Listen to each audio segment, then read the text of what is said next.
Vamos ver aqui um trechinho do Dr. Rubens lá na CPI, o Freitas, ele dizendo por que pediu demissão. As razões da minha saída do Ministério são públicas, elas devem basicamente à constatação de que eu não teria autonomia e liderança que imaginava indispensáveis ao exercício do cargo. Essa falta de autonomia ficou mais evidente em relação às divergências com o governo quanto à eficácia e extensão do uso do medicamento cloroquina para o tratamento do Covid-19.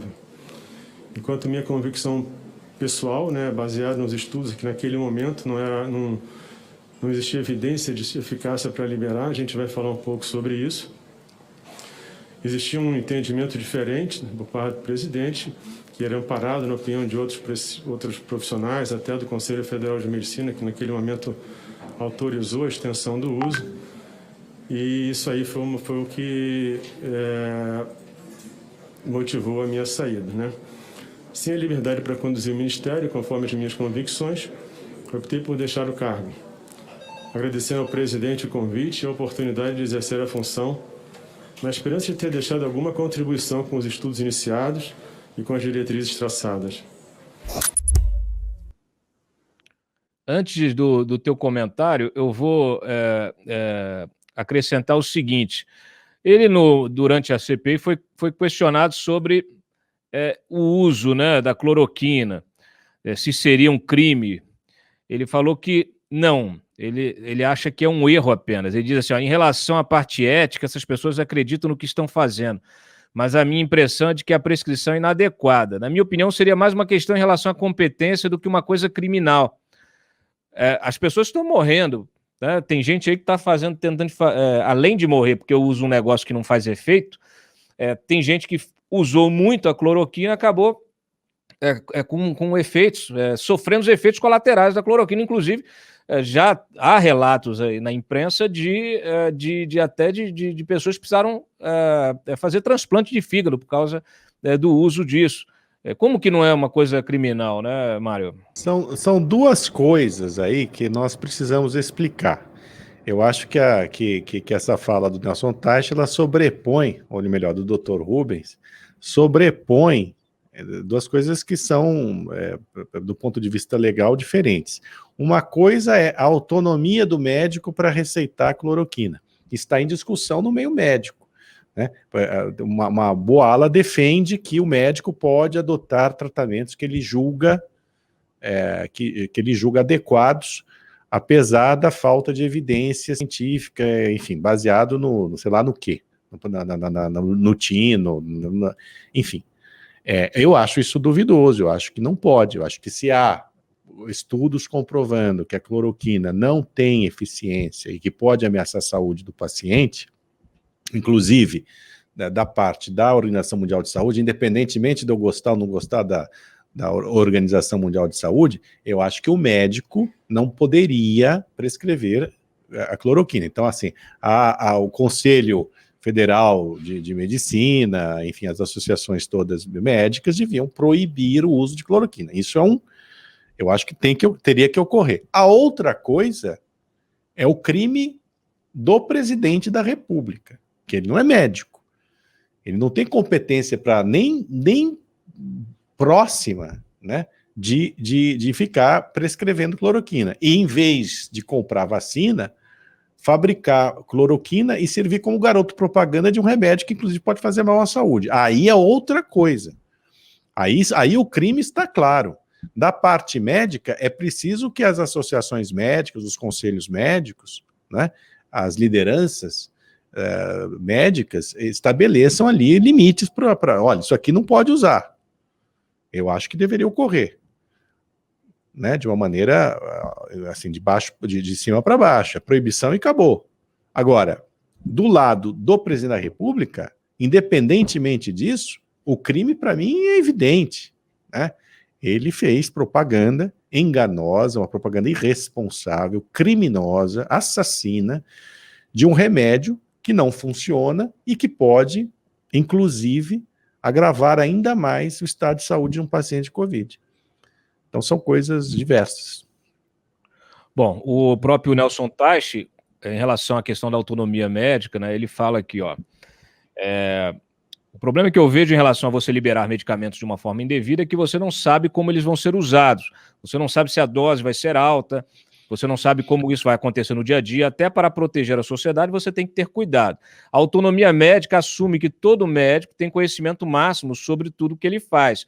Se isso não é verdade, a autonomia médica tem que ser avaliada e acompanhada. Quando você permite que uma pessoa utilize de forma inadequada os recursos, de alguma forma, você pode estar prejudicando a sociedade. Quer dizer, de fato, é uma questão que não está pacificada. E em relação a isso, ele também faz críticas ao próprio Conselho Federal de Medicina. Segundo ele, teve uma postura inadequada, porque ao não reprovar o uso da cloroquina. Ele disse assim, olha, acho uma postura inadequada porque pode estimular o uso de um remédio que a gente não tem comprovação, em condições em que o paciente pode estar mais exposto a não ter os cuidados necessários para o uso do medicamento. Então, eu sou o contrário.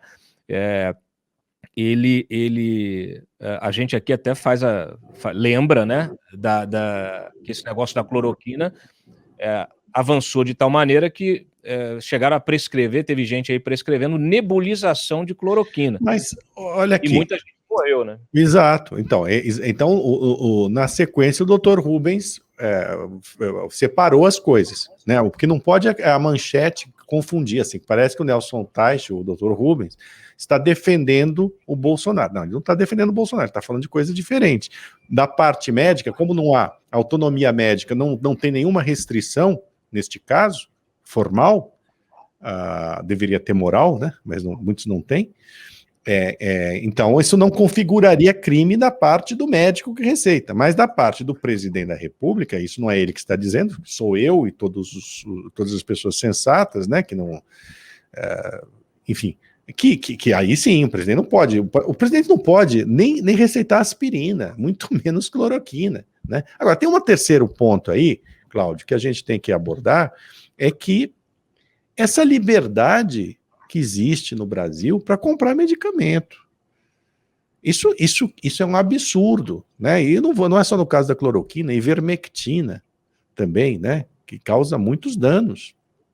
E que também está no tal do tratamento precoce, né? Preconizado pelo Bolsonaro e companhia.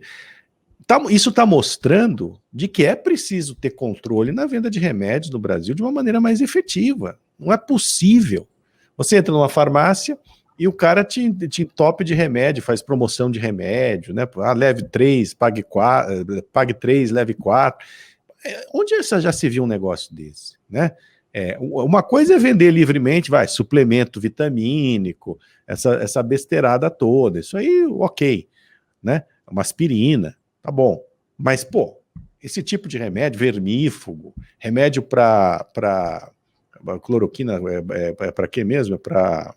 Originalmente é para malária, qualquer coisa assim. Não dá, né, meu? Isso aí é um completo absurdo. Eu me lembro que até não faz muito tempo o antibiótico tinha venda livre no Brasil. E aí agora não tem mais. Mas, por exemplo, você vai para um país da Europa, você não compra estatina, é um remédio para diminuir colesterol. Você não compra sem receita médica. Então, assim, tá, ok, o Brasil é um pouco complicado, porque, receita médica, SUS, mas algum controle tem que haver na venda de medicamentos. Aquela tarja vermelha, por exemplo, é uma piada no Brasil, né? Venda sob prescrição médica, mentira. É mentira, sabe? Agora, vai saber como é que funciona o lobby da indústria farmacêutica no Brasil. O que a gente está assistindo hoje é o resultado dessa liberdade absurda que nós temos aqui de comprar remédio a granel e o que a gente quiser. Entende? As farmácias pondo ivermectina nas vitrines, nas prateleiras. Olha, é um crime também, viu? As redes, as drogarias, elas também estão... O presidente estimulou, certo? E as redes aproveitaram para faturar. Eu acho, claro, inclusive, que os donos das redes de farmácia, das drogarias, deviam ser chamados também na CPI da Covid e ser responsabilizados por esses absurdos. Veja, eu sou pelo livre mercado, não tem nada de socialismo nessa história, tem de responsabilidade. Não dá.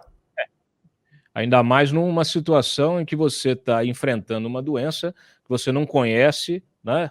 E os testes estão sendo feitos, você está desenvolvendo vacina, você está fazendo estudo, não há, é muito diferente até de drogas que já estejam consolidadas para determinado uso, né? Então, de fato, é muito grave. E você mencionou um aspecto importante, que é justamente que é disso que se trata efetivamente a CPI, que é a responsabilização do Bolsonaro e de outros agentes públicos que integraram essa sua gestão bárbara, né, que já colheu aí a vida de mais de 411 mil pessoas. Hoje já devemos chegar perto de 415 mil.